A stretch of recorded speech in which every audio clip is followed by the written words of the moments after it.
you feel proud of it, when it comes and you're wearing that jersey and wearing that cap. It feels really special. So, yeah, I'm grateful. Yeah, to getting an opportunity to represent the country. It's been special, yeah.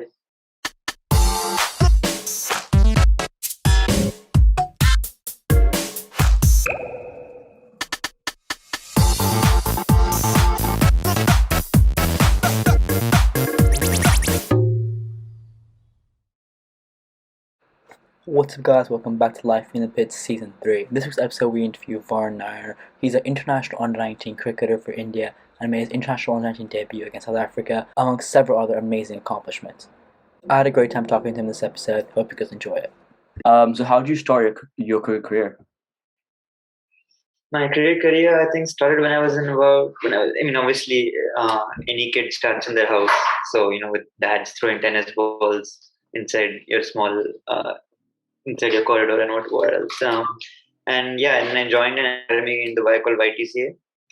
So it was right next to my house. So that's where my cricket journey started, basically, when I was about 10 or 12.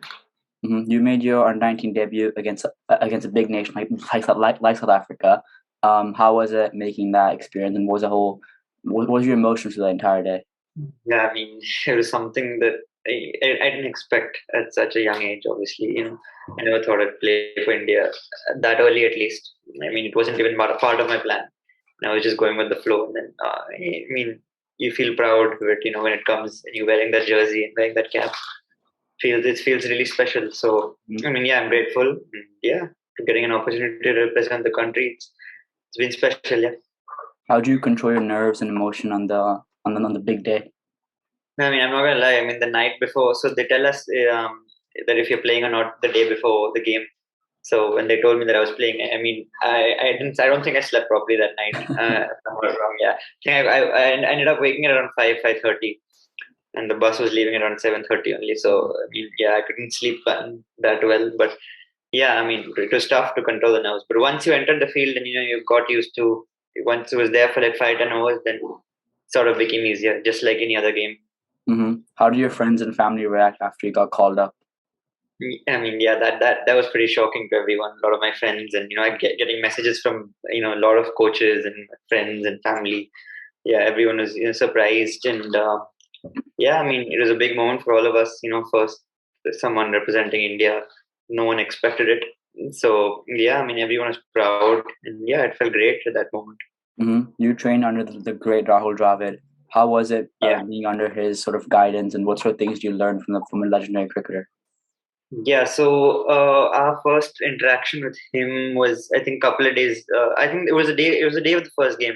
So he was not there for the couple of days of practice that we had, and he joined us directly on the first day of the game. So I think we were all, just staring at him. We walked into the ground, being able to interact with such a legend. But when you speak to him, you'll realize how humble he is, and how that's what makes him so great, right? So he doesn't have that. You don't feel like he's played for India and he's a legend of the game. He talks like any other normal person. He interacts with us. He shares his experience, and just being there, listening to him itself is a great thing for us. Even if you didn't get to perform or didn't get to play, just being there and listening, that itself, take back a lot of learnings from that. You were one of the youngest person to hit a double century in the Coach BR tournament. How was that innings for 209? You were just 16 years old. What sort of emotions ran through your day, and how did you sort of control the entire game?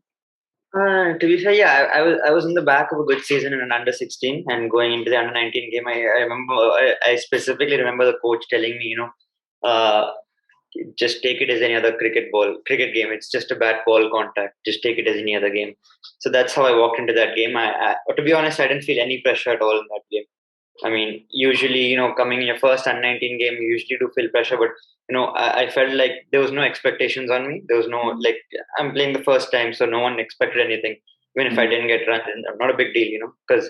So yeah, that's how I walked into the game. So I was completely relaxed that game. I think that really helped. When you were on 199 or 99, how do you control your emotions to sort of push through? Yeah, so 199. The field was spread back, so it was pretty easy to get that single. But 199 was my first 200, so I was hoping and praying, just get the single as quick as possible, get to that milestone. Is there anything you did, like batting wise or anything? Or was it just a whole mindset thing to be calm and be controlled?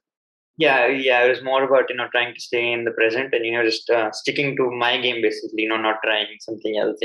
Whatever I've done so far, whatever I've done to get that 150 runs, just do the same thing to get 200. You don't have to do anything different. Just it was mostly about staying in the present, not thinking too far ahead.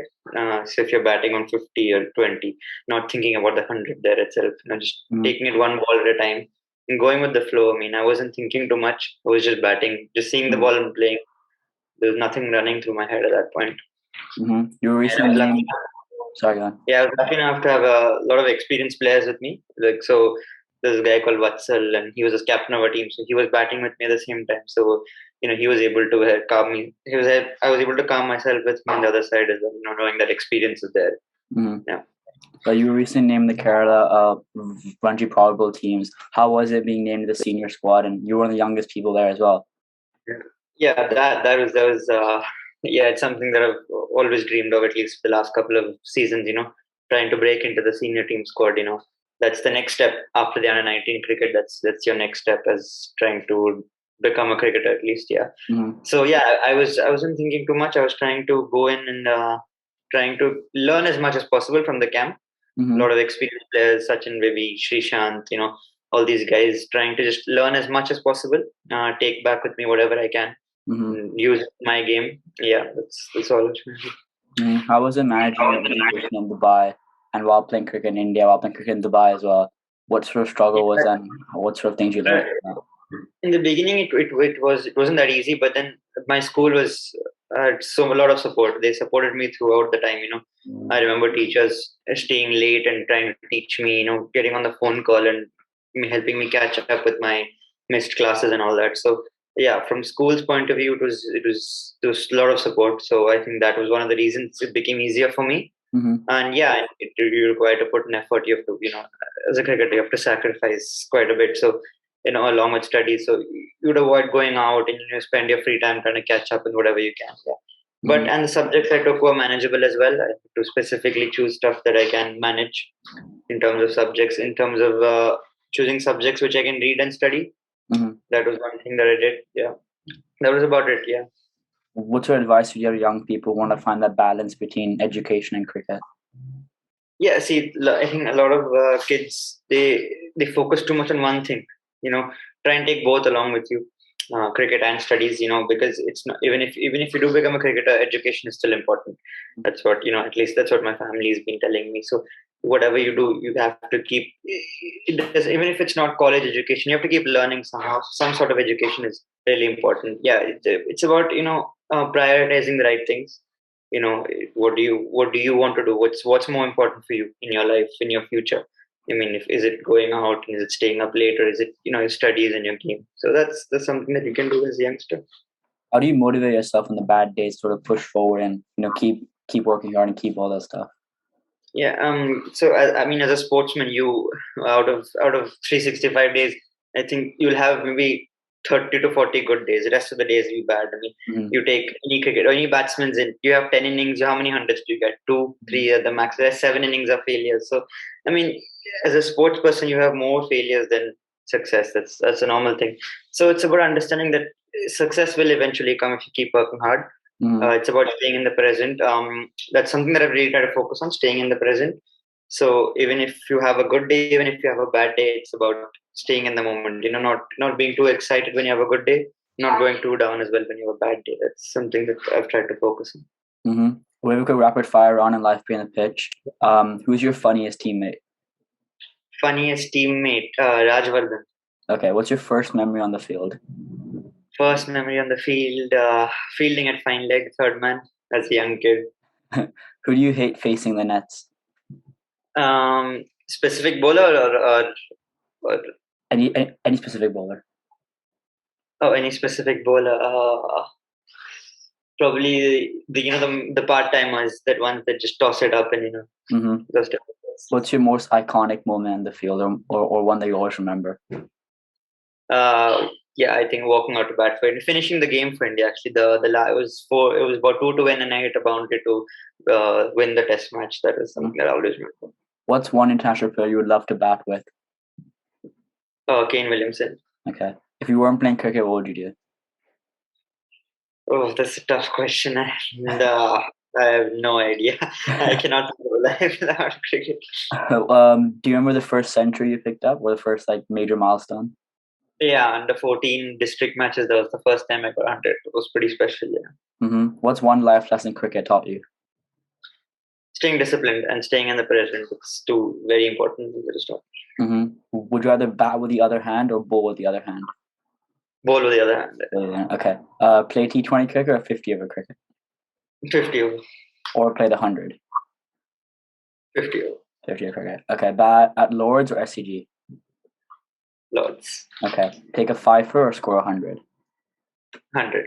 100. Okay. That's all the questions I have. Thank you for being part of the whole show and everything as well. Is there anything you want to say to the guests viewing?